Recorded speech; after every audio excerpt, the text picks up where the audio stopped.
Hello, all. Welcome back to another new episode of Butterfly's Choice. In today's class, we are going to discuss about International Economic Institution. ಇವತ್ತಿನ ಕ್ಲಾಸಲ್ಲಿ ನಾವು international economic institution ಬಗ್ಗೆ discuss ಮಾಡ್ತಾ ಇದ್ದೇವೆ. International economic institution started after the end of second world war.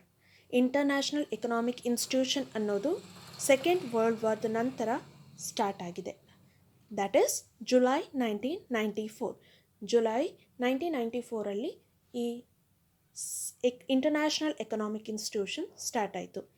ಯಾವುದೆಲ್ಲ ಕಂಟ್ರಿಗಳು ಇದರಲ್ಲಿ first agreement ಮಾಡಿಕೊಂಡು ಯಾವುದೆಲ್ಲ ಕಂಟ್ರಿಗಳು ಇದಕ್ಕೆ ಫಸ್ಟ್ ಜಾಯಿನ್ ಆಯಿತು ಅಂತ ಹೇಳಿದರೆ U S, France, Russia and 40 other countries.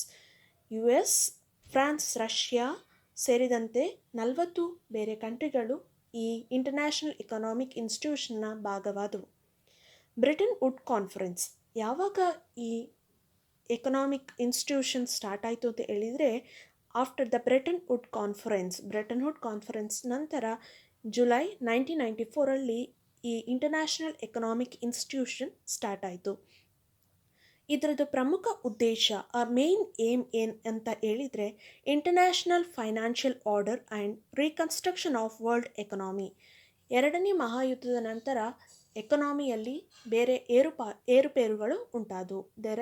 There was a many changes in economic ಕಂಡೀಷನಲ್ಲಿ ತುಂಬ ಚೇಂಜಸ್ ಉಂಟಾದವು. ಅದನ್ನು ಸಹಜ ಸ್ಥಿತಿಗೆ ಕಂಟ್ರೋಲ್ಗೆ ತರಲಿಕ್ಕೆ ಇಂಟರ್ನ್ಯಾಷನಲ್ ಫೈನಾನ್ಷಿಯಲ್ ಆರ್ಡರ್, ಒಂದು ಫೈನಾನ್ಷಿಯಲ್ ಸಿಸ್ಟಮ್ನ ಒಂದು ಆರ್ಡರ್ಗೆ ತರಲಿಕ್ಕೆ, ಮತ್ತು reconstruction of world economy. Reconstruction ಅಂತ ಹೇಳಿದರೆ ಮೊದಲ ಇದ್ದ ಸ್ಥಿತಿಗೆ, ಆ ಸಹಜ ಸ್ಥಿತಿಗೆ ತರುವ ಉದ್ದೇಶದಿಂದ ಈ ಇಂಟರ್ನ್ಯಾಷನಲ್ ಎಕನಾಮಿಕ್ ಇನ್ಸ್ಟಿಟ್ಯೂಷನ್ ಅನ್ನೋದು ಸೆಕೆಂಡ್ ವರ್ಲ್ಡ್ ವಾರ್ ನಂತರ ಜುಲೈ 1994 ಇದು ಸ್ಟಾರ್ಟ್ ಆಯಿತು. There are 4 major economic institution. ಇದು ಇಂಟರ್ನ್ಯಾಷನಲ್ ಎಕನಾಮಿಕ್ ಇನ್ಸ್ಟಿಟ್ಯೂಷನ್ ಅಂಡರಲ್ಲಿ ಪ್ರಮುಖ ಮೇನ್ ಆದಂತಹ 4 ಇನ್ಸ್ಟಿಟ್ಯೂಷನ್ಸ್ ಯಾವುದು ಅಂದರೆ IMF, world bank, WTO, UNCTAD. ಇದು 4 ಹೊರತುಪಡಿಸಿ there are other more institution, ಬೇರೆ ಇನ್ಸ್ಟಿಟ್ಯೂಷನ್ಗಳು ಕೂಡ ಇವೆ. ಅದರಲ್ಲಿ ಪ್ರಮುಖವಾದವು ಇವು 4.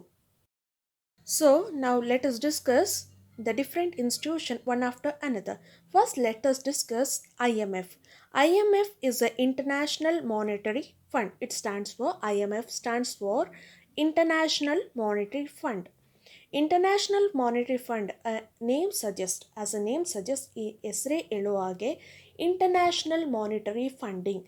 ಯಾವುದೇ ಇದರ ಮೆಂಬರ್ ಕಂಟ್ರೀಸ್ ಇದೆಯಲ್ಲ ಆ ಕಂಟ್ರಿಗಳಿಗೆ ಏನಾದರೂ ಫೈನಾನ್ಷಿಯಲ್ ಕ್ರೈಸಿಸ್ ಬಂದರೆ ಅಂತಹ ಸಂದರ್ಭಗಳಲ್ಲಿ ಈ IMF ಏನು ಮಾಡುತ್ತೆ, funding facility. It will provide funds to the international countries or member countries of IMF. When it is started in the year of 1945. 1945 ಈ IMF ಸ್ಟಾರ್ಟ್ ಆಯಿತು. There are 190 member countries. At present ಕಂಡೀಷನಲ್ಲಿ ಈ IMFಗೆ 190 member countries ಇದ್ದಾರೆ. ಇದ್ರದ್ದು headquarter Washington DC ಯಲ್ಲಿದೆ. So ನಮಗೆ IMF ಅಂದರೆ ಏನಂತ ಹೇಳಿದರೆ ಗೊತ್ತಾಯಿತು, ವೆನ್ ಇಟ್ ಸ್ಟಾರ್ಟೆಡ್ ಅಂತ ಗೊತ್ತಾಯಿತು. ಸೊ ಇದ್ರದ್ದು ಹೆಡ್ ಕ್ವಾರ್ಟರ್ ಎಲ್ಲಿದೆ ಅಂತ ಗೊತ್ತಾಯಿತು. So let us discuss this main objectives of IMF. ಇದರ ಪ್ರಮುಖ ಉದ್ದೇಶಗಳು, ಪ್ರಮುಖ ಏಮ್ಸ್ ಏನಂತ, ಆಬ್ಜೆಕ್ಟಿವ್ಸ್ ಏನಂತ IMFದು ತಿಳ್ಕೊಳ್ಳೋಣ one by one. So after the end of a second world war, this IMF, that is International Economic Institutions, were started. So the main aim of this International Economic Institution was to monitor bring to a proper condition international monetary system or economic system to the proper condition. Economic system na after the second world war ಒಂದು reconstruct ಮಾಡುವ ಉದ್ದೇಶದಿಂದ this IMF was started. Economic condition ಅಂತ ಹೇಳಿದರೆ ಏನೆಲ್ಲ ಬರುತ್ತೆ, ಅದರಲ್ಲಿ employment ಇರ್ಬೋದು, poverty system ಇರ್ಬೋದು, ಎಕನಾಮಿಕ್ ಕಂಡೀಷನ್ ಇರ್ಬೋದು. There are many items are many things will come under this economic system. So let us discuss what are all the main objectives of IMF to bring reconstruct the economic system. So ನಮಗೆ ಒಂದೊಂದು objectives of IMF ಬಗ್ಗೆ detail ಆಗಿ discuss ಮಾಡೋಣ. First one is increasing employment. So ಈ IMF ಅಲ್ಲಿ first aim ಏನು ಅಂತ ಹೇಳಿದರೆ increasing employment opportunity.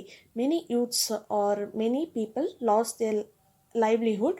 So by providing employment, ಅದರ ದಿನನಿತ್ಯದ ಅವಶ್ಯಕತೆಗಳನ್ನು ಪೂರೈಸಿಕೊಳ್ಳಲು ತುಂಬ ಜನಕ್ಕೆ ಈ ಸೆಕೆಂಡ್ ವರ್ಲ್ಡ್ ವಾರ್ ನಂತರ IMF ಏನು ಮಾಡ್ತು, they provided employment opportunity to many people. ತುಂಬ ಜನಗಳಿಗೆ ಎಂಪ್ಲಾಯ್ಮೆಂಟ್ ಆಪರ್ಚುನಿಟಿಯನ್ನು ಕೊಡ್ತು. And second one is solving internationally monetary problems. Second one ಇದು ಇಂಟರ್ನ್ಯಾಷನಲ್ ಮಾನಿಟರಿ ಪ್ರಾಬ್ಲಮ್ಸ್ನ ಸಾಲ್ವ್ ಮಾಡುತ್ತೆ. ಹೇಗೆ ಇಂಟರ್ನ್ಯಾಷನಲ್ ಮಾನಿಟರಿ ಪ್ರಾಬ್ಲಮ್ಸ್ನ ಇದು ಸಾಲ್ವ್ ಮಾಡುತ್ತೆ ಅಂತ ಹೇಳಿದರೆ, this will provide, IMF will provide loans to member countries. Member ಕಂಟ್ರೀಸ್ಗೆ ಲೋನ್ಸ್ ಕೊಡುವ ಮೂಲಕ this IMF will help in solving the monetary problems of member countries. And third one is stability in international exchange rate. International exchange rate ಅಂತ ಹೇಳಿದರೆ ಏನು? Currency, rate of a currency of one country between another. ಒಂದು ಕಂಟ್ರಿದು currency ಎಷ್ಟು ವ್ಯಾಲ್ಯೂಗೆ exchange ಆಗುತ್ತೆ, exchange value one ಕಂಟ್ರಿದು ಮತ್ತು other ಕಂಟ್ರಿದು exchange value ಏನಿದೆ ಅದನ್ನು exchange rate ಅಂತ ಹೇಳಿ ಕರೀತಾರೆ.